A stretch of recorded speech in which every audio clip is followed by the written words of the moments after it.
Ibarat notif, tahu notif, notifikasi, ya, notifikasi, tahu? Siapa yang nggak tahu? Peringatan, pesan, bunyi, ya, ya kan? Hampir setiap saat kita itu selalu dikasih tahu. Hampir setiap saat hati kita itu ngomong, rasa yang ada dalam hati kita tuh ngomong, ngasih tahu, ngingetin dan segala macam. Cuma karena kitanya yang masih terlalu berisik, cuma karena kita yang masih lebih mengedepankan yang di atas dalam arti eh, pikiran kitanya daripada rasa kitanya, sehingga apa yang jadi yang tadi dikasih tahu kasih tahu itu nggak kelihatan, nggak kebaca, ya. Jadi kalau misalkan handphone tuh masih mode silent, handphone kita, hati kita masih silent, jadi walaupun ada notif juga nggak ada suara, nggak ada getarnya. Jadi kita tuh kurang, nggak peka, nggak peka terhadap apa sih yang terjadi. Makanya PR-nya kita adalah terus belajar untuk mengamati setiap keadaan, setiap kejadian. Contoh sederhananya gini, ketika bangun pagi, indera kita mulai merespon. Mata kita ngelihat sesuatu, tangan, kaki, apa, kulit, semuanya ngerespon ketika kita udah sadar, ya kan?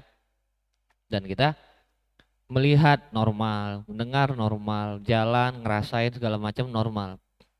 Kita tahu pada saat bangun itu siapa yang kita lihat, ya kan? Kita tahu nih ketika sudah berangkat dari rumah siapa yang kita temui, kejadian apa yang kita alami, keadaan seperti apa yang kita hadapi. Tapi pertanyaannya yaitu tadi, kita itu sadar kata kita, cuma sebenarnya kitanya nggak sadar. Kita nggak sadar kalau tadi pagi kita ketemu siapa, keadaan seperti apa, kejadian seperti apa, sehingga tidak ada satupun dari sana jadi pelajaran. Tidak ada satupun yang kita temui dalam satu hari itu adalah sebuah kebesaran, ya kan? Yang mana akhirnya ya kita tidak, ya itu tadi. Padahal kalau gue bilang seminggu ini pertanyaan, berarti kan ada 7 hari. Kenapa rata-ratanya ada yang 2 minggu ke belakang, 3 minggu ke belakang, 2 bulan ke belakang, bahkan ada yang sirijak penglilaan ada. Ente. Artinya kemarin, hari ini kita nggak nemuin apa-apa. Pertanyaannya itu. Kemarin dan nggak usah kemarin, hari ini kita nggak nemuin apa-apa yang jadi luar biasa dan itu kita sadar, kita peka pada hari ini tadi. Berarti pada momen-momen tertentu aja yang kita temukan pada saat itu, itulah yang kita anggap, oh penerimaan kah, oh titik nol kah, kebesaran Tuhan kah. Terus hari ini kita nggak lihat. Kenapa kita nggak lihat hari ini? Kenapa? Karena kita nggak peka. Karena kalau kata kita kita sadar, tapi sebenarnya kita nggak sadar sama hari ini.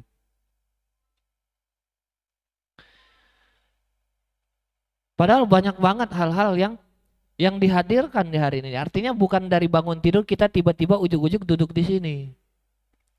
Dari bangun tidur itu kita mengalami hari-hari kita. Apa yang terlihat di sana? Apa yang kita temukan? Apa yang terjadi selama sepanjang hari itu? Pernah nggak kita nanya ketika kita bertemu si A? Pernah nggak kita nanya, ini maksud Tuhan apa sih buat gue bertemu sama orang ini? Gue bangun kesiangan, maksud Tuhan apa sih bikin gue bangun kesiangan? Kenapa ya? Padahal gue udah tidur jam 7 malam. Masih bangun-bangun besok jam 9. Kenapa ya gue dari kemarin nggak tidur, pengen tidur cepet, malah banyak tamu. Gue ceritain aja. Itu ada Bang Ucok, ada si Wandi. Dari maghribnya Teyati datang. Teyati datang, abis Teyati si Fahmi datang. Abis si Fahmi ada Bang Ucok. Ya tadi udah pada pulang, mau tidur ah. Ternyata enggak. Subuh-subuh gue dibangunin jam 5 sama bocah. Tidurnya jam 3 karena khawatir orang tuanya si Uti lagi di perjalanan dari Palembang ke sini. Karena yang gue ingat dilihat berita itu bahwa ombak lagi tinggi. Kan orang tuanya nggak punya WA, jadi kan SMS. Gue tungguin tuh SMS, di telepon ya kadang-kadang gini. Gue bingung juga sama nih handphone ya kan, kalau WA kenceng dia. Padahal kalau secara normalnya telepon biasa yang lebih cepat. Kadang-kadang suka nggak nyambung, ya kan? Nggak nyambung susah, nelpon susah, nge-WA kemana? Nggak tahu kalau dia kemarin barengan sama ada Bude yang bareng-bareng. Cuma gue SMS, merem, mejam, mata tidur lah katanya itu. Cuma ada rasa yang belum dapat info, dapat kabar baik. Sampai akhirnya jam setengah 3 ada SMS sudah turun kapal. Sudah turun kapal, ngelihat nggak gue bales. Akhirnya ada perasaan lega, tidur. Dari kemarinnya begadang berangkat pagi. Biasanya kalau gue maksain bangun pagi datang ke kantor, abis maghrib tidur. Kalau enggak abis maghrib jam 5 tidur. Karena luar biasa beratnya, ngantuk. Ya karena semalam tuh ibarat kita di perjalanan lah, tidur mah tidur bisa, cuma kayaknya nggak enak tidurnya gitu kan. Ya sampai ya itu ketika pengen tidur sore nggak bisa, ajak ngobrol. Ngajak ngobrol. Tahu-tahu ajan ya kan, pas ajan ada yang datang. Hati pertama datang sama Bang Juan. Ya kan? Udah datang itu nggak lama, sudahlah, sholat dulu maghrib, oh mau tidur lanjut. Gak lama ujuk-ujuk si Fahmi datang, ya kan? Wah kirain beres nih Fahmi, cuma nggak enak juga masa datang langsung disuruh pulang kan? Ajak ngobrol dulu biasa, basa-basi busuk, ya ngobrol dulu lah. Ternyata kepanjangan ngobrolnya tadi kelamaan, tambah lagi Bang Ucok sama Wandi datang juga. Karena gue bertanya, kok kenapa ya gitu kan? Kok bisa, cuma ya udahlah nikmatin aja ngalir. Malam pun nggak bisa tidur sampai jam 3. Pagi-pagi dibangunin jam 5. Kalau misalkan si Uti udah nggak kepegang banget sama tuh bocah, istilahnya ini maunya apa sih udah bingung gitu kan. Dikasih ya aus udah dikasih, lapar mungkin dikasih, lihat itunya basah nggak, enggak. Terus kira ada nyamuk enggak, panasan apa kedinginan, itu semua dicari tahu. Kenapa sih dia nangis? Sampai dia mentok bangunin gue. Bangunin gue, goyang-goyang bentar, diem. Perasaan dari tadi gue udah berdiri sambil nyusuin, berdiri goyang-goyang ayun-ayun, semuanya nggak ada yang bisa. Sampai gue bilang sengaja mau ngebangunin gitu. Nah, artinya apa ya? Kalau yang gue pikirin pada saat itu adalah gue sedang belajar untuk, gue nggak, kemarinnya itu kalau nggak salah bilang nggak mau jadi alasan ya. Ketika dibilangin diingetin nama tuh bocah, ya kan? Kemarin katanya nggak mau jadiin alasan, jangan sampai ini begadang semalam kemarin nggak tidur jadi alasan mau bangun siang gitu kan. Tapi iya aku bilang kenapa nggak jam 7 aja, kalau nggak setengah 8 lah minimal, ngaret-ngaret. Nggak mau mesti jam 5. Cuma gue nikmatin aja. Ternyata apa ya? Ketika kita ngikutin arusnya tadi, alirannya tadi, yang mana kita nggak berontak, nggak nolak, nggak kesel, nggak sewot apa, ada rasa tenang yang apa ya? Yang kayaknya itu nggak problem lah kemarin nggak tidur juga, nggak problem lah kemarin ada, nggak ada yang namanya masalah. Bahkan kalau misalkan ke kantor pagi-pagi, gue pun kenapa kemarin sempat bilang, coba tanyakan. Kita semua pasti bisa bangun pagi, kita semua pasti bisa berangkat pagi ke kantor. Tapi tanyakan, untuk apa? Karena gue sering nanyakan itu, buat ngapa sih? Ngapain sih? Gue bukan marketing dan gak ada janjian. Gue gak ada kerjaan urgent, gue gak ada mau berangkat pagi.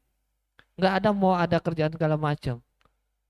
Ngapain sih gue mau datang pagi? Sementara mau bersih-bersih zaman dulu waktu di Ruko, Blok D. Mungkin lah kita mah lomba-lomba buat bangun, buat datang pagi ya, karena kita nggak punya, kita semua yang ngebersihin bareng-bareng gitu kan. Dan pun untuk bersih-bersih, dan pun apa ya, gue sampai ya enggak deh kayaknya gitu. Terus buat apa sih gue datang pagi gitu? Ya sampai seperti itu, selalu dipertanyakan. Tapi gue tanyakan, kenapa dan maksudnya apa? Ternyata dari sana banyak Yang pertama yang gue rasakan adalah ketika gue ke dalam tadi, ada perasaan yang tenang banget. Nggak jadi problem semua itu. Bahkan ketika gue bertanya kenapa kemarin pada saat gue berharap duit akad untuk lahiran, kenapa nggak jadi itu duit akad. Ternyata, oh ini buat ini gitu. Ya kemarin tuh yang gua tuh orangnya nggak tahan dingin. Tahu-tahu kenapa ada alasan apa nggak ngerti gua, karena keluarga pada ngumpul di sono dan katanya bocah sekarang tuh udah nggak bisa, ini dulu AC pasang 4 juta. Kemarin tuh harusnya yang setengah PK. Cuma datang lagi omongan tanggung banget setengah PK, apa nggak satu, selisihnya juga cuma sedikit, sikat 1 PK. Yang 1 PK itu di rumah tuh nggak AC itu nggak pernah turun dari 29.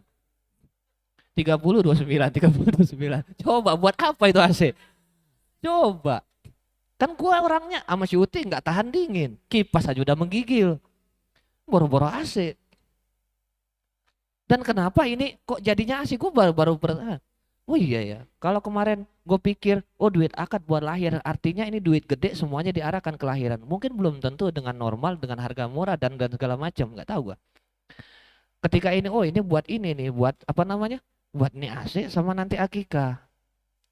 Sampai ya gue pun bertanya ketika waktu podcastan sharing positif yang sebelum si Uti lahiran, gue ngomong ketika si Pak Angga ngomong tentang segala macam itu yang nggak jadi akad, gue ngomong, gue penasaran nanti jadinya gimana. Sampai akhirnya terjadi, ternyata begitu alurnya. Dan pun gue cari tahu terus ketika gue berhadapan bertemu dengan keadaan seperti ini, seperti ini, seperti ini, apa nih yang akan terjadi nantinya. Karena gue udah ngerasa ya itu tadi, ya emang ini duit kan ya kita bukan kita yang punya. Kalau misalnya kita bilang kebutuhan kita sebulan ke depan tergantung dari duit ini, kecil banget, kita ngecilin Tuhan.